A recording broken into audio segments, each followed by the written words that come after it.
Hello everyone, welcome back to our channel startuplanes.com. I'm Namrata and I'm taking interviews of the CEOs and founders of several innovative startups in India. In today's interview, I'll be talking to Malini Subrahmaniam, the founder of iSimplyLearn. Malini has an extensive experience of over 25 years working with organizations providing multimedia, web technology, IT staffing, and animation services. iSimplyLearn is a K-12 digital platform made for children coming from the weaker economic section and remote places. It is a place where children can learn a lot of things by watching animated videos through their smartphones, tablets, desktop, and laptop. You want to know more about this business? Let's get into the video. Hello, ma'am. Thank you for joining today. I'm Namrata and I'll be taking your interview. So, before we begin this interview, could you kindly introduce yourself to the audience? Sure. Thank you so much for inviting me for this. I am Malini Subrahmaniam, and today we are going to talk about Simple Learning Private Limited. That is a company I am representing today, and it's a part of a bigger group called Synergy Images, which is about 25 years old, and this is a recent startup, and we are into edutech in this company, and e-learning, animation, and feature films were the portfolio of the older company. Here it will be edutech completely, focusing on edutech. All right, sounds good. So, how did you come up with the idea of the startup? Actually, like I told you, the older company actually was involved in corporate training. So we had an opportunity to work with the world's best corporate companies, including General Motors, SAP, Daimler, Chrysler, and you name it. And within India, Infosys, Wipro, all the big companies we have worked with. So that gave us a lot of experience and understanding about the e-learning content creation. It's not digital content that is e-learning. There is a lot of parameters and things to take care of when you talk about e-learning. This was well understood by us because of our experience of working with big corporate companies. So this experience of 20 years I didn't want to go waste. So we decided that we would get into edtech, because edtech is the next big thing. So we wanted to make sure that we also in that space we can bring out a product and service there, and we would like to offer it to the schools and the students. So that's how this idea came, purely based on experience. So, was there a prominent market gap which you could identify where your thought, like the edtech community, would rightly fit in? Yeah, sure. See, normally the people in the competing field with us are always looking at high income group only, because it's all pricey. So everybody cannot afford. So we decided to cater to the segment which is least attended to, that is to the weaker sections, mid-income and weaker. So we wanted it to be affordable too. That is the key. So that's the market we are looking at, and that is huge in India especially. And throughout the world also there is a segment for this. There are people who cannot afford so much. So that is the market we are trying to get to. Right. So, did you face any difficulties or challenges when starting out initially? Like any other startup, there will be difficulties. There will be this liquidity of funds is one thing, and positioning the product is the other one. I wouldn't call it a difficulty, but it was critical that we position the product appropriately, and also we do the marketing properly. So these are the three areas which are critical. Right. So if I didn't know much about your startup, and if you had to explain your business model to me in very simple terms, how would you do that? It is actually content for standard 1 to 12 in maths and science, which can be digitized, and it will be in the e-learning format. So what happens is it will go online. Even for B2B, we will be giving it to the schools. The institutes can take it, and then they in turn can use it for teaching. The other one is B2C, where we are already online on Amazon Cloud, and people can subscribe annually, and then they can use it. So that is for self-learning. That is more the tuition model, and this is more the school model. This apart, we are also helping schools to reach out to the students currently because of the pandemic. where we give them a platform, an LMS-based platform, where they can have the teachers and the students meet as in school. And then they can use the content also. So we are actually providing a complete solution, turnkey solution, rather than giving a product. Right. So, from what I've understood, your target audience is both B2B and B2C. Yes. Right. It is. So, if I am a customer, no matter which domain I am from, B2B or B2C, and I'm interested in your business, but I ask you before going ahead with you, is that why should I go with you and not anybody else? Yeah, especially because this is primarily catering to educational institutions. That is B2B for us. So yes, we are offering a solution rather than a product. Everybody else offers a product. It will either come in a hardware, or mostly it is like that. So what happens is you will procure a product. Here we talk to them and understand what they really need. So most of the schools are the pain point of making students and teachers meet. So they go through various, Zoom or so many other platforms to finally reach out. So we want to provide them one single platform where they can teach, they can record the videos, the children can look at the videos time and again till they understand, or if they have missed the class, and then they can also have this assessment, worksheets, everything. So what we are offering is completely turnkey. So we are not doing piecemeal of just selling the product and walking off. We want to stay with the school and help them make sure that their goals are met. So that's the basic difference between us and others. I hope I answered the question. Yeah, definitely. Also, talking about another aspect of the startup is an employment and having a team to work with.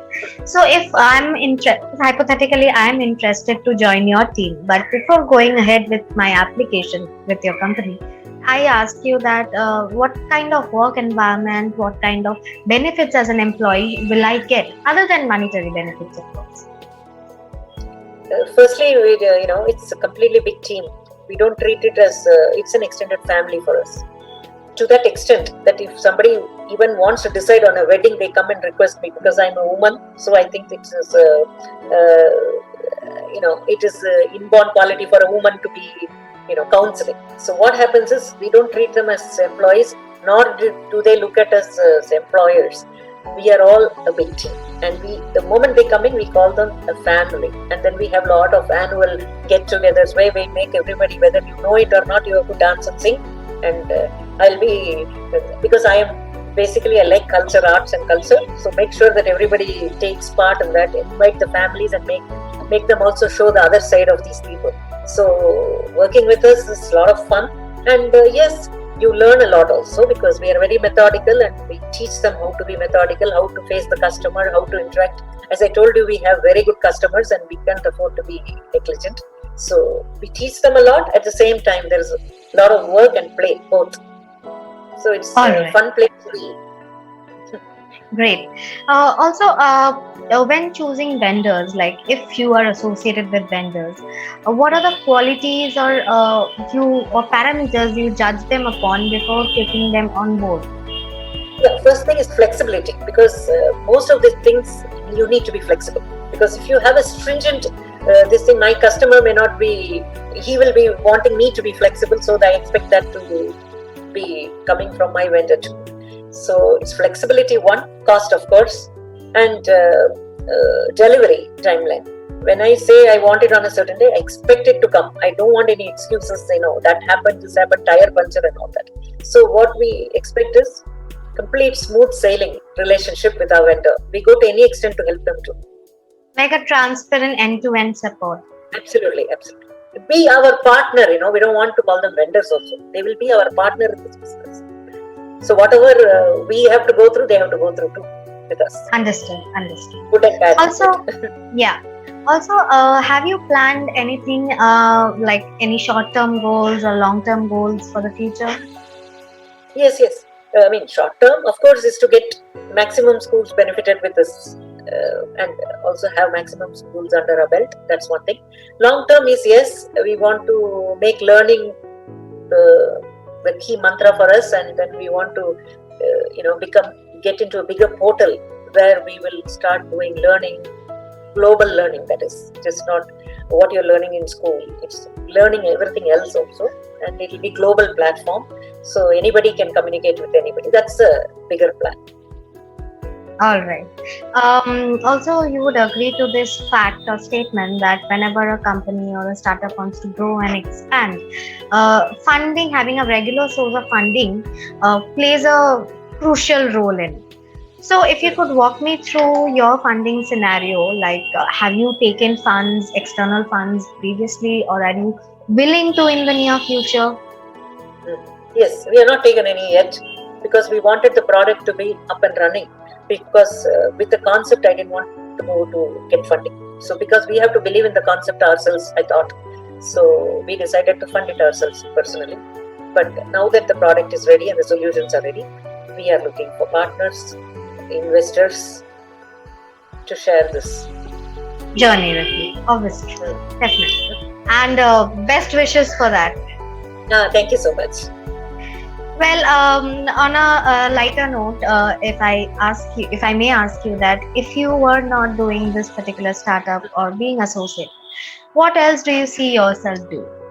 Yeah, this is a good question because there are many things I wanted to do, finally landed up in this. So I could probably have been a singer. I'm very passionate about singing and didn't find much time to do that. Probably I would have been, or I would have concentrated on music. That's one thing, or healthcare. See, I'm already associated with an NGO, and they are an alternate healthcare system. It's called IIHCC, based in Bangalore, and they do a lot of social service good work.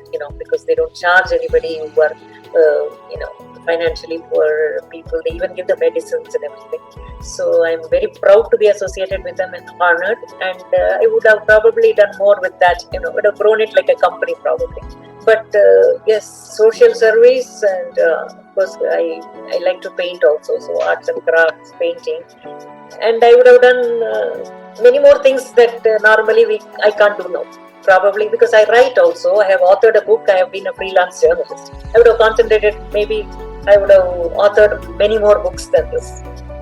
Understood. Also, when you talk about social service and giving back to the community, I also want to know from you, have your view or perspective that the pandemic has been very hard in case of, like, when you talk about running such social